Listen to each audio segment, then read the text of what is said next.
Republic Maharashtra न्यूजमध्ये आपल्या सर्वांचं स्वागत। पाहूया बातमीपत्र विस्ताराने। शेतकऱ्याच्या डोक्यात लोखंडी राडने मारून शेतीमालाचे 20,000 रुपये घेऊन चोरटे पसार। अहमदपूर तालुक्यातील शिरूर ताजबंदे येथे हाडोळती येथील शेतकरी आपल्या जवळील शेतीमाल विकून परत येत असताना दिनांक 19 फेब्रुवारी रोजी रात्री 10:30 वाजता काही लोकांनी त्याला खिचडी खाण्यास सांगितले। शेतकऱ्याने नकार दिल्यावर शेतकऱ्याला जबर मारहाण करून जीवे मारण्याची धमकी दिली। त्यांच्याकडील 20,000 रुपये रोख रक्कम काढून पोबारा केला। सदरील प्रकरणाची सविस्तर हकीकत फिर्यादी शेतकरी विश्वनाथ केदारलिंग हेंगणे राहणार हाडोळती तालुका अहमदपूर यांनी पोलीस स्टेशनला 20 फेब्रुवारी रोजी फिर्याद दिली। यामध्ये आरोपी रोहित डोंगरेसह इतर तिघांवर भारतीय न्याय संहिता 2023 कलम 119(1), 352, 351(2), 351(3), 3(5) नुसार गुन्हा नोंद करण्यात आला आहे। पुढील तपास PSI स्मिता जाधव ह्या करीत आहेत।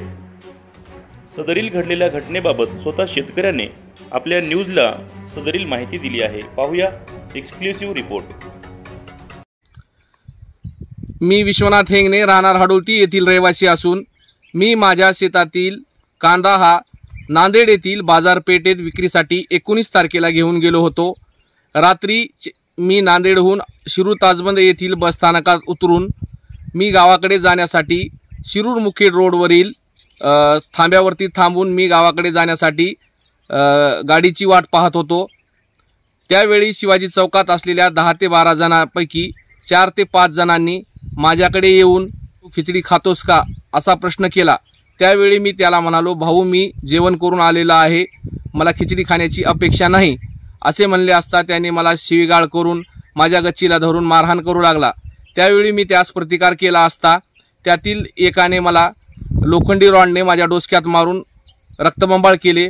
तशा अवस्थेत मी 112ला कॉल करून मी पोलिसाची मदत घेऊन त्यावेळी ॲम्ब्युलन्स आली। ॲम्ब्युलन्समध्ये न बसता मी एका पोलीस कर्मचाऱ्याच्या मदतीने मी अहमदपूर पोलीस स्टेशन गाठून त्या ठिकाणी माझी हकीकत सांगितली असता पोलिसांनी मला मेडिकल करण्यासाठी ग्रामीण रुग्णालय अहमदपूर येथे रेफर केलं। त्या ठिकाणी जाऊन मी माझं जखमेवरती मलमपट्टी विलाज करून मी परत पोलीस स्टेशन येथे हजर झालो। तिथे मी माझी रितसर तक्रार दिली। त्या रितसर तक्रारीच्या आधारे त्यांनी त्या ठिकाणी त्या अज्ञात व्यक्तीवरती, मला एका व्यक्तीचं नाव माहीत होतं, त्या व्यक्तीवरती व इतर 3 व्यक्तीवरती गुन्हा नोंद केला। पण अशा वारंवार घटना शिरूर ताजबंद बसस्थानकात घडत आहेत। रात्री अपरात्री येणाऱ्या प्रवाशांना मारहाण करणे, मोबाईल काढून घेणे, पैसे काढून घेणे, अशा घटना वारंवार घडत आहेत। याची कोणीही पोलिसात तक्रार देत नसल्यामुळे अशा गुंड प्रवृत्तीच्या लोकांमध्ये एक दबदबा न राहता ते खुलेआम असा मारहाणीचा प्रकार करत आहेत। त्यामुळे या पॉईंटहून जाणाऱ्या येणाऱ्या प्रवाशांना मोठा त्रास होत आहे। एक प्रकारची भीती निर्माण झालेली आहे या बस मार्गावरून प्रवास करणाऱ्या प्रवाशांमध्ये। आणि हे शिरूर ताजबंद हे एक सेंटर पॉईंट आहे। थोड्याच अंतरावर नांदेडला जोडण्यासाठी 2 सरहद्दी आहेत, तसेच कर्नाटकची बाउंड्री देखील इथून जवळ आहे।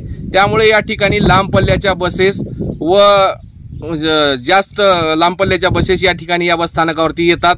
त्यामुळे या ठिकाणी हमेशाच वर्दळ असते।